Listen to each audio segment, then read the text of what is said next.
وقت آئے تو ہاتھ نہ پھیلانے پڑیں. سمجھ رہے ہو کہ نہیں سمجھ رہے؟ بعض لوگ تو ہینڈ ٹو ماؤتھ چلتے ہیں, بچا سکتے ہی نہیں بیچارے, وہ تو توکل پہ چلیں. لیکن اگر اللہ نے آپ کو اتنی آمدن دے دی ہے کہ آپ منتھلی کچھ رقم بچا سکتے ہو, تو علماء کہتے ہیں کم سے کم 1 سال کا ذخیرہ کرو آپ.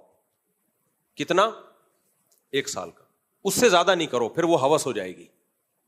کم سے کم آپ کے پاس, مثال کے طور پر 1 لاکھ, ایک آدمی کی تنخواہ 1 لاکھ ہے اور 1 لاکھ میں اس کا گھر درمیانے درجے کا چل رہا ہے, تو وہ تھوڑے پیسے بچائے اور 12 لاکھ روپے بچا کے رکھے, وہ اس کا گولڈ خرید کے لاکر میں ڈال دے. کیوں؟ آج اگر یہ جاب جاتی ہے تو کم سے کم 1 سال کے آپ کے پاس تنخواہ ہونی چاہیے دوسری جاب تلاش کرنے کے دوران. سمجھ میں آ رہی ہے بات کہ نہیں آ رہی ہے؟ آپ کی اگر 2 لاکھ روپے تنخواہ ہے, 5 لاکھ روپے تنخواہ ہے اور آپ کا گھر چل رہا ہے اس میں اچھی طرح, تو آپ تھوڑا سا بچائیں. کتنا بچائیں آپ؟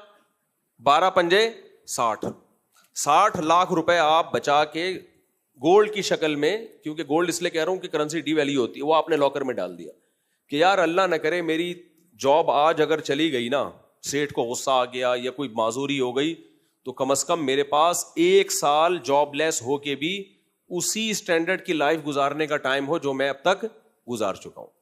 اس 1 سال کے دوران پھر آپ سوچیں کیا کرنا ہے. ہوتا یہ کہ کچھ بھی نہیں بچا ہوا ہوتا, جاب سے گئے تو کھانے کے لالے پڑ گئے, پھر بھیک مانگ رہے ہیں. تو یہ بہت بری حرکت ہے.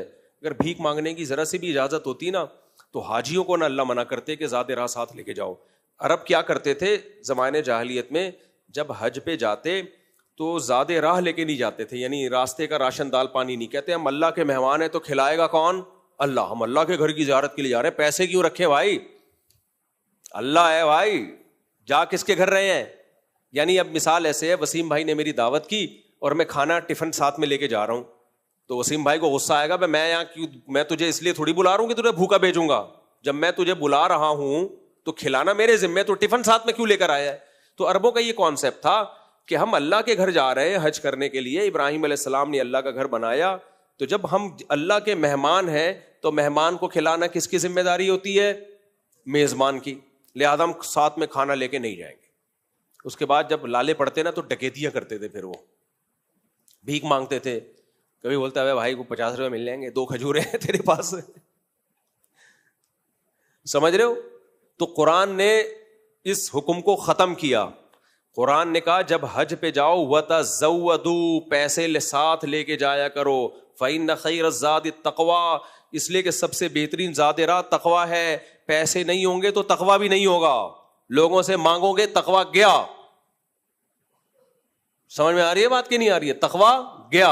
تو ایسے حج کا کیا فائدہ جو تقوی کی بھیٹ چڑھا دو, تقوی کو حج کی بھیٹ چڑھا دی تم نے, یعنی تقوی کو حج کی بھیٹ چڑھا دیا.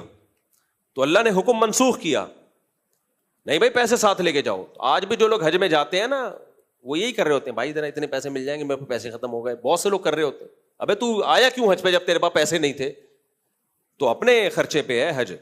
تو اب یہ سوال کہ اللہ کے مہمان ہے تو اللہ کھلائے گا, تو آپ جو اپنے ساتھ ٹفن میں کھانا لے کے جاؤ گے وہ بھی تو اللہ ہی کھلا رہا ہے. نہیں آئی میرا, اللہ ہی کھلائے گا حج پہ بھی, اب بھی اللہ ہی کھلا رہا ہے. تو اللہ کہہ رہے ہیں میں نے جو تیرے گھر میں راشن دال پانی جو تیری تنخواہ ہے اس میں سے بچا لیتا نا, وہ بھی تو میں نے ہی کہا. اس کی مثال ہے ماں نے آپ کو